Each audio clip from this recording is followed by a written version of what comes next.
ഇങ്ങനെയൊക്കെയാണ് ഞങ്ങളുടെ ഗ്രാമം. വയലും കാടും കൃഷിയും മനുഷ്യരും മൃഗങ്ങളും ഒക്കെ ഒത്തുചേർന്ന് ജീവിക്കുന്ന ഒരു കൊച്ചു ഗ്രാമമാണ് കുറിച്ചിപ്പറ്റ. കുറിച്ചിപ്പറ്റയുടെ എല്ലാ വിശേഷങ്ങളും കാഴ്ചകളും നമുക്ക് വേറൊരു വീഡിയോയിൽ വിശദമായിട്ട് തന്നെ കാണാം.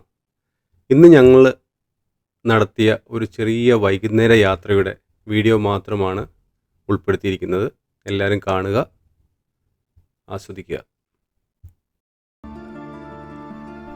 ഇത് കുറിച്ചിപ്പറ്റക്കാരുടെ പഴയ റേഷൻ കടയാണ്. ഒരു കാലത്ത് വളരെ സജീവമായിരുന്ന റേഷൻ കട ഇന്ന് കാട് പിടിച്ച് ആർക്കും വേണ്ടാതായി പോയിരിക്കുന്നു.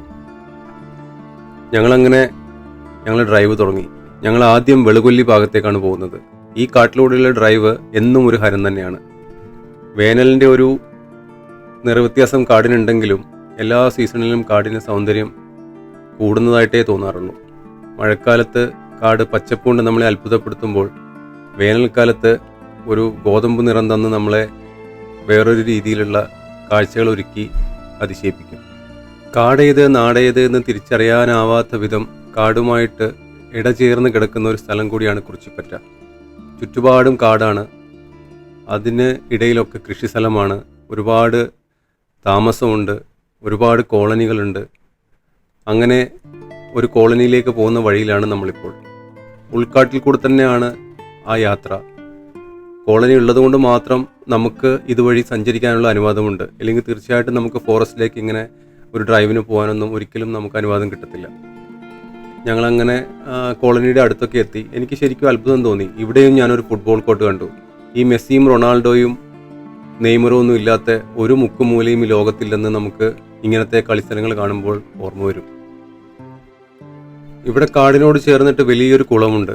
ഇതിനകത്ത് മത്സ്യങ്ങളെയൊക്കെ വളർത്താറുണ്ടായിരുന്നു ഒരു കാലത്തെന്നാണ് ഞാൻ അറിഞ്ഞത്. ഇപ്പോഴും ചില ആൾക്കാരൊക്കെ അവിടെ ചൂണ്ടയിട്ടുകൊണ്ടിരിക്കുന്നത് കണ്ടു.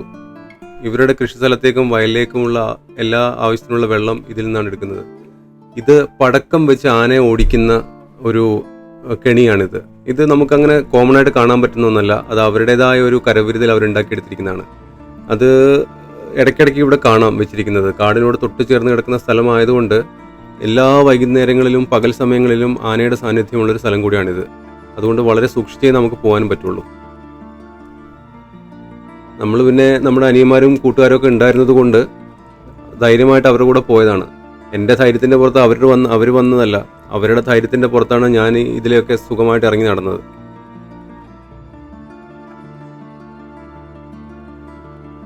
അങ്ങനെ അവിടെ കുറച്ച് സമയമൊക്കെ ചിലവഴിച്ച് ഞങ്ങൾ അടുത്ത സ്ഥലത്തേക്ക് പോകാമെന്നുള്ള രീതിയിൽ തിരിച്ചു നടന്നു. ഈ ആകാശത്തിൻ്റെ നീല നിറം വയനാട്ടിൽ നമ്മളെ ഏറ്റവും കൊതിപ്പിക്കുന്ന ഒരു കാര്യമാണ്. ഈ കാണുന്ന മതിൽ ആന കയറാതിരിക്കാൻ വേണ്ടി അവരുണ്ടാക്കി വെച്ചതാണ്. പക്ഷേ ആനയ്ക്ക് വളരെ ഈസി ആയിട്ട് ചാടിക്കിടക്കാവുന്ന പൊക്കത്തിലാണ് അത് ഉണ്ടാക്കി വെച്ചിരിക്കുന്നത്. അങ്ങനെ നമ്മൾ ആ കോളനി പരിസരവും കാടും ഒക്കെ വിട്ട് ഇനി നമ്മൾ പോകുന്നത് ചേകാടിയിലേക്കാണ്. വയനാട്ടിൽ ഏറ്റവും അധികം നെൽകൃഷി നടത്തുന്ന ഒരു ഗ്രാമമാണ് ചേകാടി. ചേകാടി ഗ്രാമം ഇപ്പോൾ വിശ്രമത്തിലാണ്. നമുക്കെല്ലാവർക്കും കഴിക്കാനുള്ള നെല്ലിനെ പ്രസവിച്ചിട്ട് എല്ലാ നെൽപ്പാടങ്ങളും വിശ്രമിക്കുന്നൊരു സമയം കൂടിയാണിത്. അതുകൊണ്ട് തന്നെ ആ ഒരു പച്ചപ്പ് കാണാൻ നമുക്ക് പറ്റിയില്ല. പക്ഷേ ഇങ്ങനെ കിടക്കുന്ന നെൽവയലുകൾ കാണാനും ഒരു പ്രത്യേക ഭംഗി തന്നെയാണ്. ആ വയലിനോട് ചേർന്നിട്ട് തന്നെ ഒരു പുൽക്കുടിൽ ഉണ്ടാക്കി വെച്ചിട്ടുണ്ട്. നമുക്ക് ആർക്ക് വേണമെങ്കിലും അവിടെ പോയി വൈകുന്നേരങ്ങൾ ചിലവഴിക്കാം, കാറ്റുകൊണ്ടിരിക്കാം. അതിന് തൊട്ട് ചേർന്നൊരു ആമ്പൽക്കുളവും. ഇതൊരു പ്രൈവറ്റ് പ്രോപ്പർട്ടിയാണ്. ഞങ്ങളന്ന് പോകുന്ന സമയത്തൊക്കെ ഇവിടെ എൻട്രി ഫ്രീ ആയിരുന്നു. പിന്നീട് എപ്പോഴോ പോയപ്പോൾ അവിടെ ഒരു 25 രൂപയുടെ ബോർഡൊക്കെ വെച്ചിരിക്കുന്നത് കണ്ടു. എല്ലാവരും കച്ചവടം പഠിച്ചു തുടങ്ങിയിരിക്കുന്നു. അതിനോട് അടുപ്പിച്ച് തന്നെ ഒരു ആദിവാസി ഊരിൻ്റെ ഒരു ചെറിയ മാതൃകയൊക്കെ ഉണ്ടാക്കി വെച്ചിട്ടുണ്ട്. അവരുടെ കുടിലും അവരുപയോഗിച്ചിരുന്ന ഉപകരണങ്ങളും അങ്ങനെ കുറേ കാഴ്ചകൾ അവിടെ നമുക്ക് കാണാനുണ്ട്.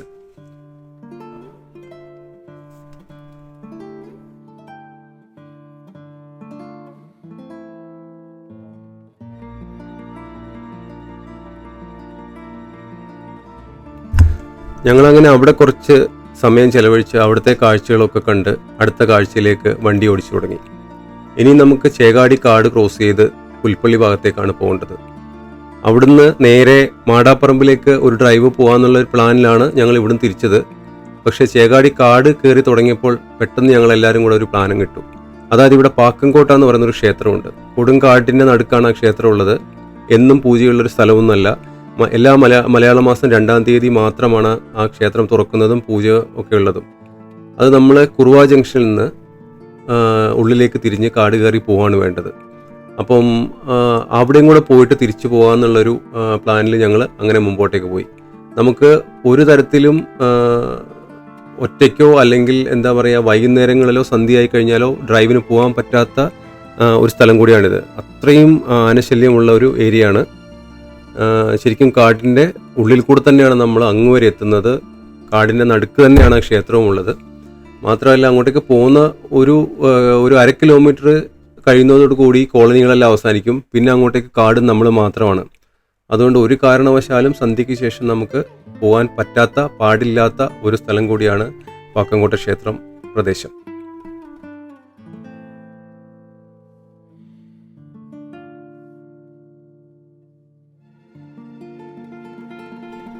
അങ്ങനെ ഞങ്ങൾ കോളനിയൊക്കെ പിന്നിലാക്കി കാട്ടിലേക്ക് കയറി. ഈ വേനലിലും ഇത്രയും പച്ചയണിഞ്ഞ് നിൽക്കുന്ന കാട് ശരിക്കും നമുക്കൊരു കണ്ണിന് കുളിരാണ്.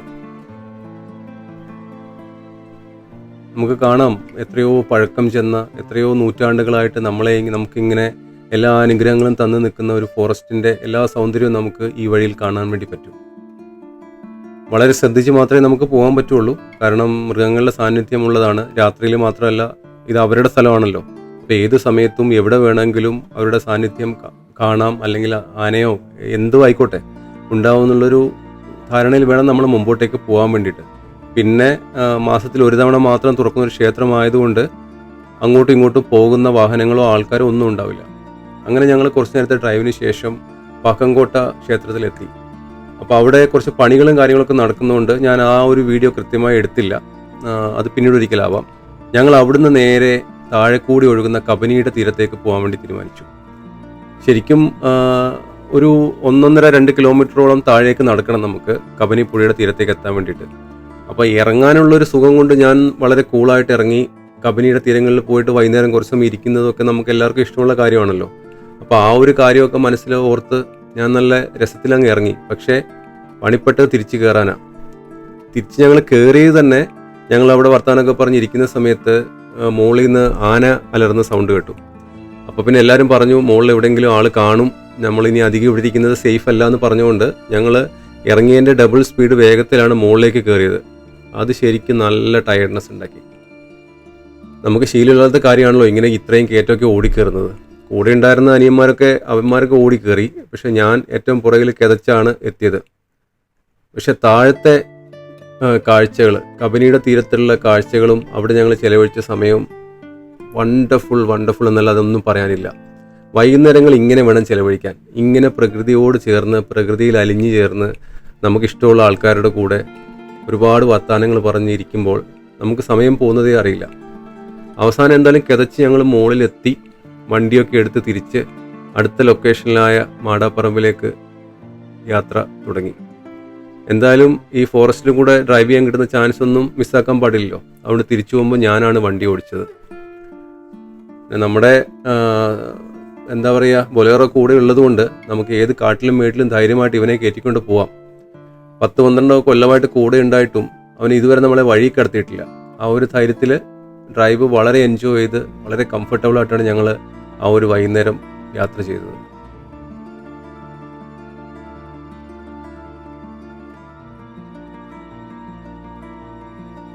അങ്ങനെ ഞങ്ങൾ വൈകുന്നേരം സന്ധ്യയോടടുപ്പിച്ച് മാടാപ്പറമ്പിലെത്തി. മാടാപ്പറമ്പിലെ ഒരു കാഴ്ച എന്ന് പറയുന്നത് ഈ ഒരു ഡ്രൈവ് മാത്രമാണ്. ഈ ഒരു ഫോറസ്റ്റിലൂടെ ഇന്റർലോക്ക് ചെയ്ത ആ വഴിയിലൂടെ ഡ്രൈവ് ചെയ്യാൻ ഒരു രസമാണ്. നമുക്ക് അവിടെ വണ്ടി നിർത്തിയിട്ട് ഒരുപാട് സമയം ഇരിക്കാനോ അല്ലെങ്കിൽ അവിടെ ഒരു ഈവനിങ് സ്പെൻഡ് ചെയ്യാനോ ഒന്നും ഞാൻ റെക്കമെൻഡ് ചെയ്യില്ല. കാരണം ഫോറസ്റ്റ് ആണ്. നമുക്ക് അങ്ങനെ ഫാമിലി ആയിട്ടൊക്കെ പോയിട്ട് അത്രയും റിലാക്സ് ആയിട്ട് ഇരിക്കാൻ പറ്റുന്ന സ്ഥലമൊന്നുമല്ല.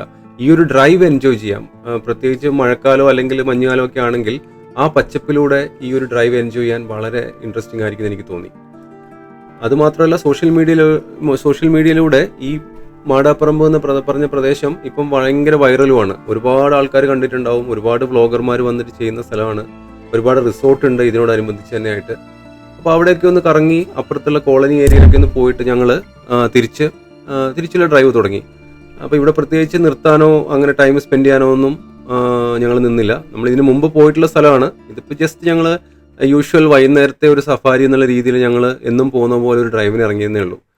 അങ്ങനെ ഇന്നത്തെ വീഡിയോ ഇവിടെ തീരുകയാണ്. വീണ്ടും കാണാം. Good bye.